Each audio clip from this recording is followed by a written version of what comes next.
ओम शांति। आज 24 सितंबर 2020 की साकार मुरली। पहले सुनते हैं मुरली के कुछ मुख्य पॉइंट्स। आज बाबा ने कहा कलयुग में होता है लौकिक और पारलौकिक। अभी संगम पर लौकिक, अलौकिक और पारलौकिक 3 बाप है। आगे बाबा ने कहा यज्ञ में कोई भी पाप का काम नहीं करना है। यहाँ तुम पुण्य आत्मा बनते हो। चोरी चकारी आदि करना पाप है ना। आगे बाबा ने कहा अपनी दिल से पूछना चाहिए, हम अगर अंधे की लाठी न बने तो क्या ठहरे, अंधे ही कहेंगे ना। बाबा ने कहा तुमको कितना अच्छा ज्ञान मिलता है, कितनी धारणा होनी चाहिए। लास्ट में बाबा ने कहा तुम्हारी तो है 21 जन्मों की बात, जितना हो सके अच्छा कर्म करो, ऑलराउंडर बनो। नंबर 1, पहले ज्ञानी तो आत्मा और योगी तो आत्मा चाहिए। अब मुरली सुनते हैं विस्तार से। मीठे बच्चे, पुण्य आत्मा बनने के लिए जितना हो सके अच्छा कर्म करो, ऑलराउंडर बनो, दैवी गुण धारण करो। आज का प्रश्न है कौन सी मेहनत करने से तुम बच्चे पद्मा पदम पति बनते हो?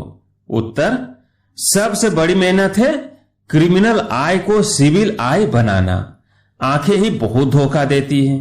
आंखों को सिविल बनाने के लिए बाप ने युक्ति बतलाई है कि बच्चे आत्मिक दृष्टि से देखो, देखो नहीं देखो, मैं आत्मा हूं। यह अभ्यास पक्का करो।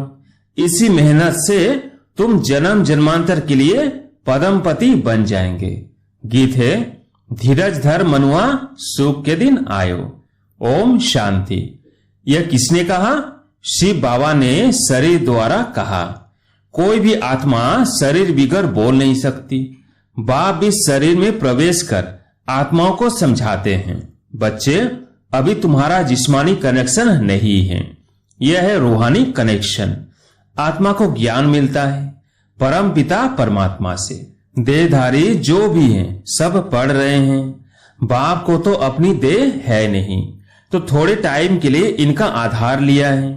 अब बाप कहते हैं अपने को आत्मा निश्चय कर बैठो। बेहद का बाप हम आत्माओं को समझाते हैं, उनके बिगर ऐसे कोई समझा न सके। आत्मा आत्मा को कैसे समझाएंगी? आत्माओं को समझाने वाला परमात्मा चाहिए। उनको कोई भी जानते नहीं। त्रिमूर्ति से भी शिव को उड़ा दिया है। ब्रह्मा द्वारा स्थापना कौन कराएंगे?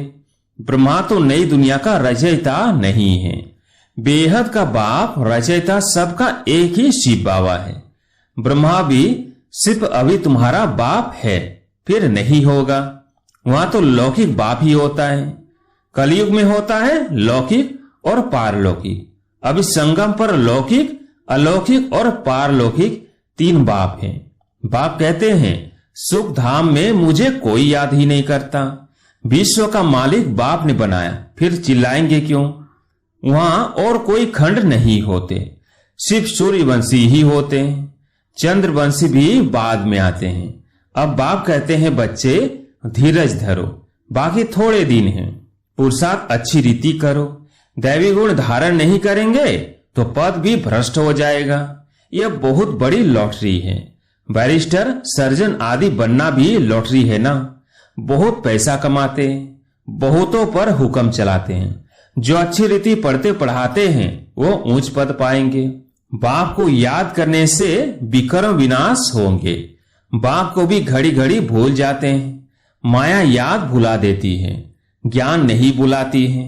बाप कहते भी हैं अपनी उन्नति करनी है तो चार्ट रखो।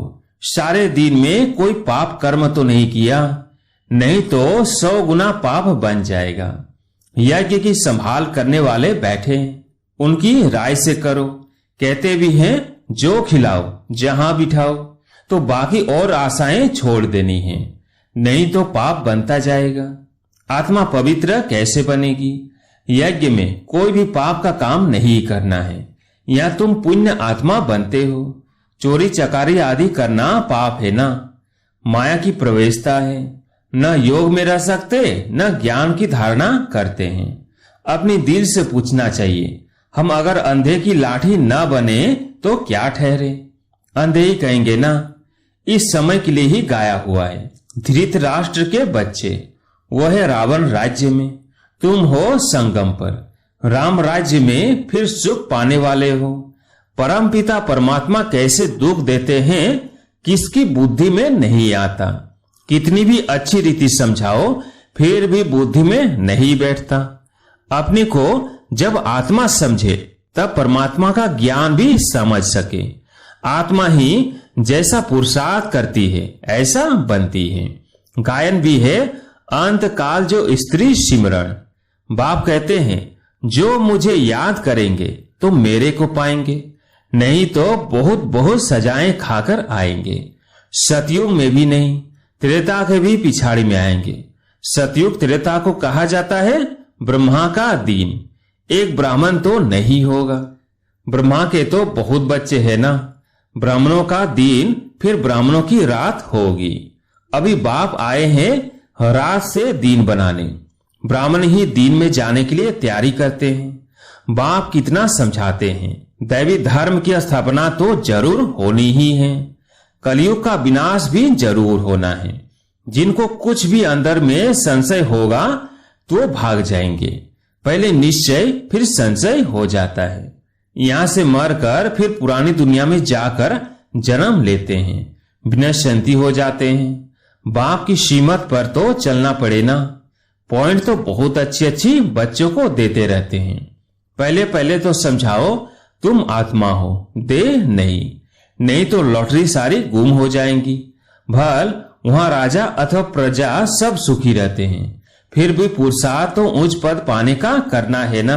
ऐसे नहीं सुख धाम में तो जाएंगे ना, नहीं उच्च पद पाना है।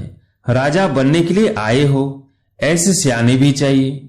बाप की सर्विस करनी चाहिए, रूहानी सर्विस नहीं तो स्थूल सर्विस भी है। कहा मेल्स भी आपस में क्लास चलाते रहते हैं। एक बहन बीच बीच में जाकर क्लास कराती है। झाड़ धीरे धीरे वृद्धि को पाता है ना। सेंटर्स पर कितने आते हैं, फिर चलते चलते गुम हो जाते हैं। विकार में गिरने से फिर सेंटर्स पर भी आने में लज्जा आती है, ढीले पड़ जाते हैं, कहेंगे ये बीमार हो गया। बाप सब बातें समझाते रहते हैं। अपना पोता में रोज देखो, जमा और ना होती है, घाटा और फायदा। आत्मा पवित्र बन गई, अर्थात 21 जन्म के लिए जमा हुआ। बाप की याद से ही जमा होगा, पाप कट जाएंगे। कहते भी है ना, हे पतित पावन बाबा आकर हमको पावन बनाओ। ऐसे थोड़ी कहते हैं कि विश्व का मालिक आकर बनाओ, नहीं, यह तुम बच्चे ही जानते हो। मुक्ति और जीवन मुक्ति दोनों है पावन धाम। तुम जानते हो हम मुक्ति जीवन मुक्ति का बसा पाते हैं। जो पूरी रीति नहीं पढ़ेंगे वो पीछे आएंगे। स्वर्ग में तो आना है, सब अपने अपने समय पर आएंगे। सब बातें समझाई जाती हैं, फौरन तो कोई नहीं समझ जाएंगे। यहाँ तुमको बाप को याद करने के लिए कितना समय मिलता है। जो भी समय उनको यह बताओ कि पहले अपने को आत्मा समझो, यह नॉलेज बाप ही देते हैं, जो सभी आत्माओं का पिता है। आत्मा अभिमानी बनना है, आत्मा ज्ञान उठाती है। परमात्मा बाप को याद करने से ही विकर्म विनाश होंगे, फिर सृष्टि के आदि मध्य अंत का ज्ञान देते हैं। रचयिता को याद करने से ही पाप भस्म होंगे, फिर रचना के आदि मध्य अंत के ज्ञान को समझने से तुम चक्रवर्ती राजा बन जाएंगे। बस यह फिर औरों को भी सुनाना है। चित्र भी तुम्हारे पास है, यह तो सारा दिन बुद्धि में रहना चाहिए। तुम स्टूडेंट भी हो ना, बहुत गृहस्थी भी स्टूडेंट होते हैं। तुमको भी गृहस्थ व्यवहार में रहते कमल फूल समान बनना है। बहन भाई की कभी क्रिमिनल आई हो न सके, यह तो ब्रह्मा के मुख वंशावली है ना। क्रिमिनल को सिविल बनाने के लिए बहुत मेहनत करनी होती है। आधा कल्प की आदत पड़ी हुई है, उनको निकालने में बड़ी मेहनत है। सब लिखते हैं यह पॉइंट जो बाबा ने समझाई है क्रिमिनल आई को निकालने की, यह बहुत कड़ी है। घड़ी घड़ी बुद्धि चली जाती है, बहुत संकल्प आते हैं। अब आंखों को क्या करें। सूरदास का दृष्टांत देते हैं, वो तो एक कहानी बना दी है। देखा आंखें हमको धोखा देती है तो आंखें निकाल दी। अभी तो वो बात है नहीं। ये आंखें तो सबको है, परंतु क्रिमिनल है, उनको सिविल बनाना है। मनुष्य समझते हैं घर में रहते यह नहीं हो सकता। बाप कहते हैं हो सकता है, क्योंकि आमदनी बहुत है। तुम जन्म जन्मांतर के लिए पद्मपति बनते हो, वहां गिनती होती ही नहीं। आजकल बाबा नाम ही पद्मपति दे देते हैं। तुम अनगिनत पद्मपति बनते हो, वहां गिनती होती ही नहीं। गिनती तब होती है जब रुपए पैसे आदि निकलते हैं, वहां तो सोने चांदी की मुहरें काम में आती है। आगे राम सीता के राज की मुहर आदि भी मिलती थी। बाकी सूर्यवंशी राजाएं की कभी नहीं देखी है, चंद्रवंशी की देखते ही आए। पहले तो सब सोने के सिक्के ही थे, फिर चांदी के। यह तांबा आदि तो पीछे निकला है। अभी तुम बच्चे बाप से फिर बरसा लेते हो। सतयुग में जो रस्म रिवाज चलनी होगी वो तो चलेगी ही। तुम अपना पुरुषार्थ करो। स्वर्ग में बहुत थोड़े होते हैं, आयु भी बड़ी होती है, अकाले मृत्यु नहीं होती। तुम समझते हो हम काल पर जीत पाते हैं, मरने का नाम ही नहीं। उसको कहते हैं अमर लोक, यह है मृत्यु लोक। अमर लोक में हाहाकार होती नहीं। कोई बूढ़ा मरेगा तो और ही खुशी होगी, जाकर छोटा बच्चा बनेंगे। यहाँ पर तो मरने पर रोने लगते हैं। तुमको कितना अच्छा ज्ञान मिलता है, कितनी धारणा होनी चाहिए, औरों को भी समझाना पड़ता है। बाबा को कोई कहे हम रूहानी सर्विस करना चाहते हैं, बाबा झट कहेंगे भल करो। बाबा कोई को मना नहीं करते। ज्ञान नहीं है तो बाकी अज्ञान ही है। अज्ञान से फिर बहुत डिसर्विस कर देते हैं। सर्विस तो अच्छी रीति करनी चाहिए ना, तभी लॉटरी मिलेगी। बहुत भारी लॉटरी है, यह है ईश्वरीय लॉटरी। तुम राजा रानी बनेंगे तो तुम्हारे पोत्र पोत्रियां सब खाते आएंगे। यहाँ तो हर एक अपने कर्मों अनुसार फल पाते हैं। कोई बहुत धन दान करते हैं तो राजा बनते हैं, तो बाप बच्चों को सब कुछ समझाते हैं। अच्छी रीति समझकर और धारणा करनी है, सर्विस भी करनी है। सैकड़ों की सर्विस होती है। कहां कहां भक्ति भाव वाले बहुत अच्छे होते हैं। बहुत भक्ति की होगी तब ही ज्ञान भी जचेगा। चेहरे से ही मालूम पड़ता है। सुनने से खुश होते रहेंगे। जो नहीं समझेंगे वो तो इधर उधर देखते रहेंगे या आंखें बंद कर बैठेंगे। बाबा सब देखते हैं। किसको सिखलाते नहीं हैं तो गोया समझते कुछ नहीं। एक कान से सुन दूसरे से निकाल देते हैं। अब यह समय है बेहद के बाप से बेहद का बरसा लेने का। जितना लेंगे जन्म जन्मांतर कल्प कल्पांतर मिलेगा, नहीं तो फिर बहुत पीछे पछताएंगे। फिर सबको साक्षात्कार होगा। हमने पूरा पढ़ा नहीं, इसलिए पद भी नहीं पा सकेंगे। बाकी क्या जाकर बनेंगे? नौकर चाकर साधारण प्रजा। यह राजधानी स्थापन हो रही है। जैसा जैसा करते हैं उस अनुसार फल मिलता है। नई दुनिया के लिए सिर्फ तुम ही पुरुषार्थ करते हो। मनुष्य दान पुण्य करते हैं, वो भी इस दुनिया के लिए। यह तो कॉमन बात है। हम अच्छा काम करते हैं तो उसका दूसरे जन्म में अच्छा फल मिलेगा। तुम्हारी तो है 21 जन्मों की बात। जितना हो सके अच्छा कर्म करो, ऑल राउंडर बनो। नंबर 1, पहले ज्ञानी तो आत्मा और योगी तो आत्मा चाहिए। भाषण के लिए महारथियों को बुलाते हैं ना, जो सब प्रकार की सर्विस करते हैं, तो पुण्य तो होता ही है। सब्जेक्ट से है ना, योग में रहकर कोई भी काम करे तो अच्छे मार्क्स मिल सकते हैं।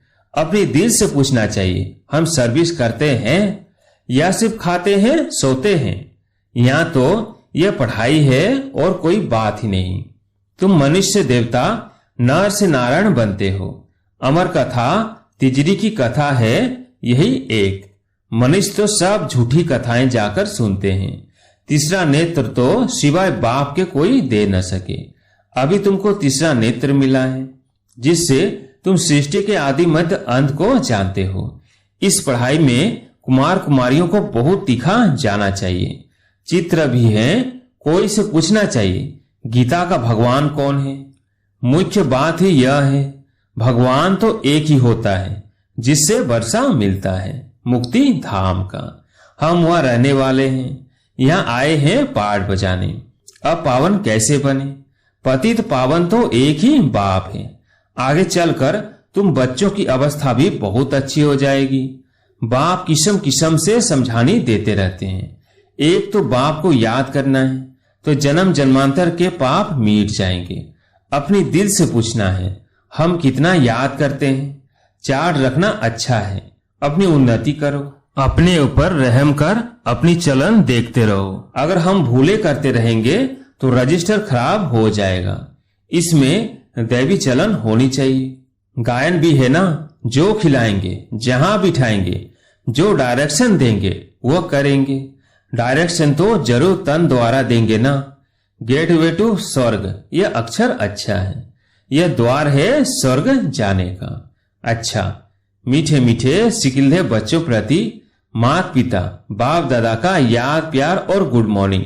रूहानी बाप की रूहानी बच्चों को नमस्ते।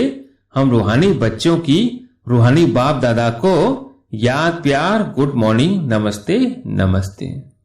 धारणा के लिए मुख्य सार। पहला पॉइंट, पुण्य आत्मा बनने के लिए और सब आशाएं छोड़ यह पक्का करना है कि बाबा जो खिलाओ जहां बिठाओ कोई भी पाप का काम नहीं करना है। दूसरा पॉइंट, ईश्वरीय लॉटरी प्राप्त करने के लिए रूहानी सर्विस में लग जाना है। ज्ञान की धारणा कर औरों को करानी है। अच्छी मार्क्स लेने के लिए कोई भी कर्म याद में रहकर करना है। आज प्यारे मीठे बाबा का वरदान, स्नेह के वाण द्वारा स्नेह में घायल करने स्नेह और प्राप्ति संपन्न लवलीन आत्मा भव। जैसे लौकिक रीति से कोई किसके स्नेह में लवलीन होता है तो चेहरों से, नयनों से, वाणी से अनुभव होता है कि यह लवलीन है, आशिक है। ऐसे जब स्टेज पर जाते हो तो जो जितना अपने अंदर बाप का स्नेह इमर्ज होगा उतना ही स्नेह का वाण औरों को भी स्नेह में घायल कर देगा। भाषण की लिंक सोचना, पॉइंट दोहराना यह स्वरूप नहीं हो। स्नेह और प्राप्ति का संपन्न स्वरूप लवलीन स्वरूप हो। ऑथोरिटी होकर बोलने से उसका प्रभाव पड़ता है। आज का स्लोगन है, संपूर्णता द्वारा समाप्ति के समय को समीप लाओ। अच्छा।